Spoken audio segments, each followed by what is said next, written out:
Let's play a different game, fire it all up again. So, good morning guys. It is just about 6:30.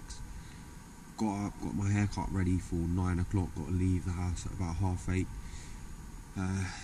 It's early, gonna get the van loaded, get everything all loaded up. The weather is not the best today, it is not looking good at all. So we're gonna get the van loaded, head out, go get the haircut. First time since lockdown, need to cut big time, get rid of this sap for a bit then. And we're gonna go find a nice spot and go catch some fish now. Yeah, weather's not looking the best. Wind's not too bad though. It's quite light. Yeah, it should be fun though. Missing that low tide again. By the time I get my hair cut and that, I'll be at the same time as what I was in the last video. So maybe I'm going to switch it up a little bit. Maybe find somewhere a bit different. I don't know. I'm going to see what happens. See how I feel. Check a few spots. And yeah, we'll take it from there. So yeah, so let's go and get this van loaded. Our new suit turned up yesterday. Suit is looking good. Suit is looking perfect. So yeah, that's going to be nice to get into with that. Yeah, let's get this van loaded. Let's get out, get my hair cut. Let's go have some fun.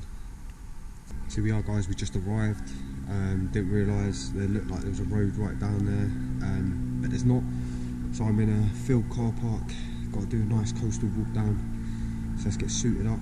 Don't know what it's like, so hopefully visibility's good. See what happens. See you in a bit. So we just got here. A bit more of a trek than I thought. About a 2-mile walk. Look at this place.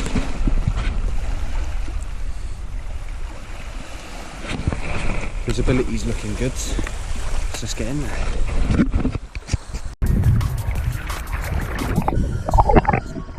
So I was really looking forward for this dive. Had some good features, good potential. Even just walking down to the beach, I could see from the distance that there was going to be some exciting stuff.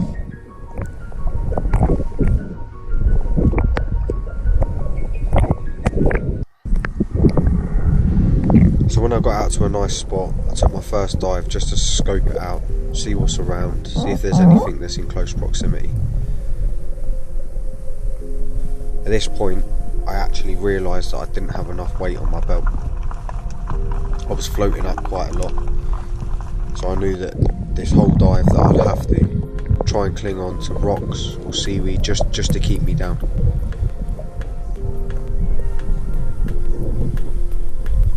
So with this second dive, there wasn't a lot about, so I decided after this dive to move around the corner a little bit more.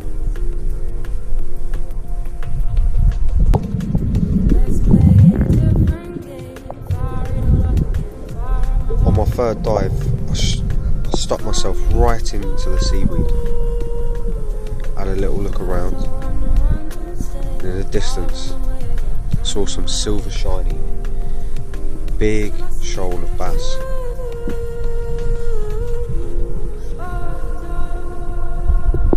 So I decided to come up, load up my second band, just in case I needed that long distance shot. These were some big bass, biggest I've seen in a while. And knowing that I had issues with my weight, I wanted to make sure that I could get a long distance shot if I really needed it.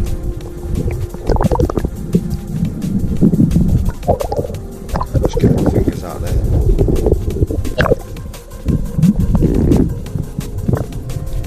So I crept a bit closer to where I saw them. Got myself buried in the seaweed again,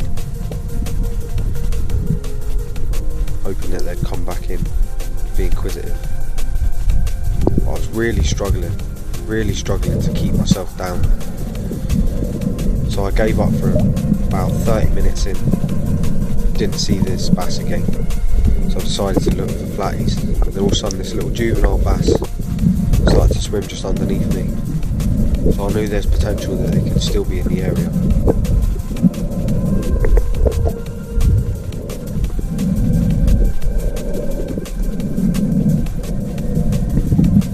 Went back looking for flatties in this sandy area. Looked like a nice spot.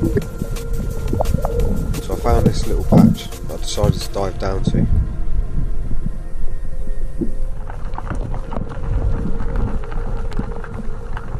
Still hoping that this shoaler bass would be inquisitive and like to come in and have a little look.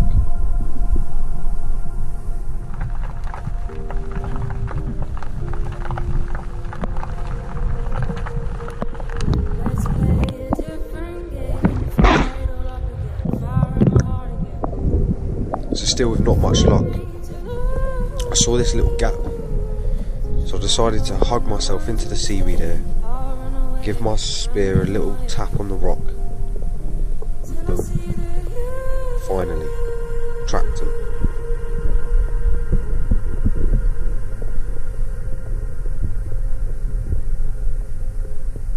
So as I was eyeing them up, waiting to pick my correct shot, I picked the biggest of them all. My foot slipped as I started to float back up. I spooked him off.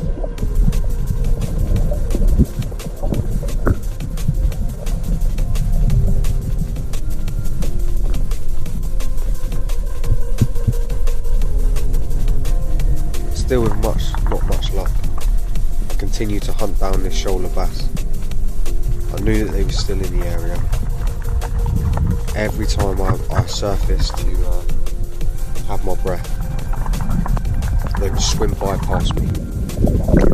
Getting really frustrated that every single time I was on the bottom, they didn't come around, but when I come straight back up to the top, they was there.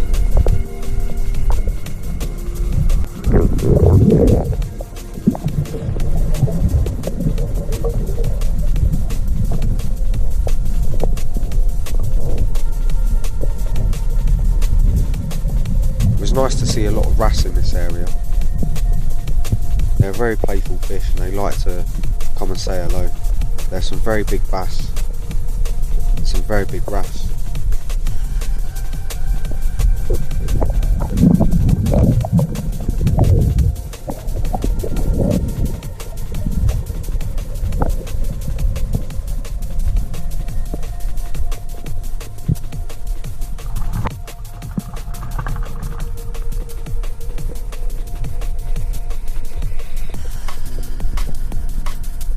So once again, I'm still hunting for these bass, and I know they're around.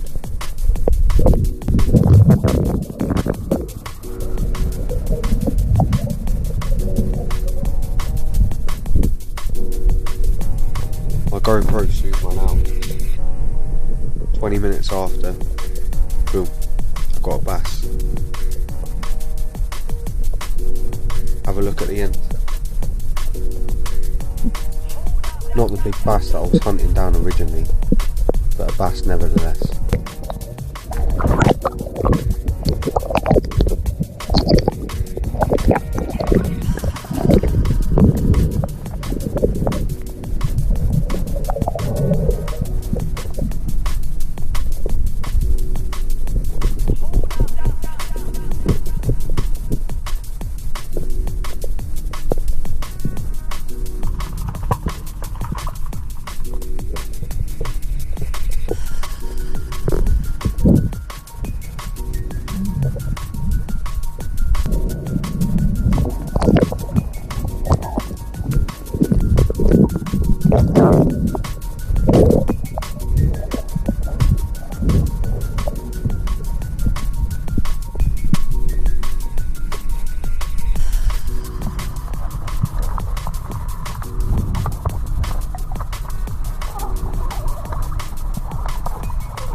Alright guys, so I just got back, absolute trek coming back from this place. Nice little cove, lovely features, loads of ledges, loads of nice places, nice spots to hide. The new suit is absolutely amazing. So glad I got it. The feeling of it is so brilliant. I'm so much warmer in it, and it's absolutely lovely. The only one downfall is I didn't have enough weight on today. I was struggling to stay at the bottom. which I was using a lot of oxygen to try and maintain myself at the bottom, to keep that. So that bottom time wasn't as great today. I was really trying to hold on to some seaweed, or like get my legs on some rocks and that, just to keep myself down. I think it might be, I got a weight vest, so I think it might be the added buoyancy of the weight vest that I'm going to have to add a bit more weight and figure it out. So it was nice just to get out there today, and just find out my perfect buoyancy level. I'm going to play with it a bit, add a bit more weight, and then see where we go. So yeah, what a great spot. I'm so glad I picked this one today. I've never been there before, just seen it, thought, do you know what, it looks nice, so I'm going to try it out. So we got down there, big trek, got out there, and it is actually, there's a lot of potential there.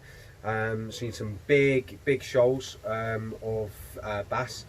I think I saw bream. I don't actually quite know. They come right into me. I managed to cling onto a rock. I tapped my spear against the rock, and all of a sudden they come in. I'm going to check back the footage anyway. Don't know if they was bream or not. I just wanted to. Problem is, with not having the right amount of weight, I think I struggled quite a bit with that lot. I would have probably taken a shot, but I was trying to keep down, and then I was trying to wait to just make sure that what I was shooting was big enough. And you know, and I was waiting for the right one to come into my area, and I sort of just floated up a little bit, and I spooked them off on that area. But I was in that same ground hunting these same fish for about 30 minutes or so, and I didn't spook them, didn't disappear. They kept coming back. Once again, my GoPro has died. Midway through, 20 minutes after it died, I managed to find a shoal again, and I took the biggest one of them, 44 centimeters. I'll show you the bad boy now. So what I'm going to do today is I'm going to show you, usually, here we go, 44 centimeter bass. What I usually do is I usually gut these, clean them up, descale them. I usually do that when I'm in the sea. And then I'll de-gut them when I come into the sand. But what I'm going to do is on today's show, I'm just going to show people that have just never done it before, or starting out, or you know, I'm just going to show you my way of how I prep these for when I take them home. Literally, it's yeah. So I'll show you that it can be a bit daunting. People that want to do spearfishing and they catch a fish and then they don't know what to do with it after that. So I'll show you what I would usually do from shooting it to putting it in the car or the van. But yeah, nice bass, super chuffed with that. But I'll definitely be going back to this spot again. It was a good spot, and I can't wait to get back out there. There's a lot of potential. Did spend a little bit of time looking for flatties, couldn't see much, but there's a lot of potential there to have flatties. So yeah, let's get this. What I'd do is I'd have my dive knife on my arm. Nice spear shot.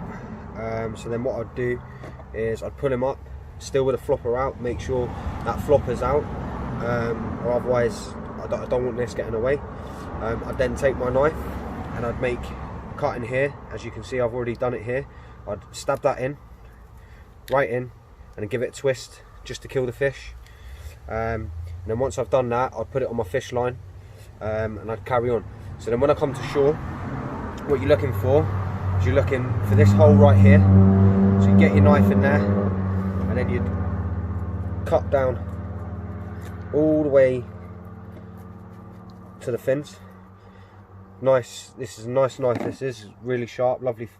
And then you'd have the guts. So what you do is you pull all the guts and that out. Usually I'd have my gloves on, so I will be washing my hands after this.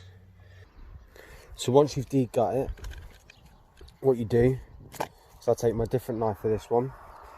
You can see the scales to descale it. What we do is hold it by the tail, and literally scrape back like this. And obviously doing this in the sea, you get rid of all the scales at the same time. That's why I've moved off my box here. And you just scrape them all out. I use a knife like this because it's a bit bigger and I can really get into them scales to descale it. I only go up to the fin and the head. Try and get as close up here. Sometimes I like to cut the fins off, but I'm not going to do that today. just because they can actually be quite sharp. And I come right the way up to the tail here and all the way round. There we go. And all you do, flip it over and do the same on the other side.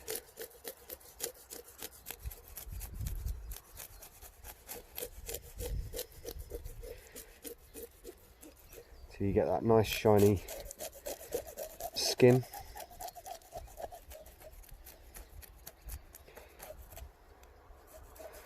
So once I've done this in the sea, that will now be ready to wash off and to put straight in the car, ready to cook.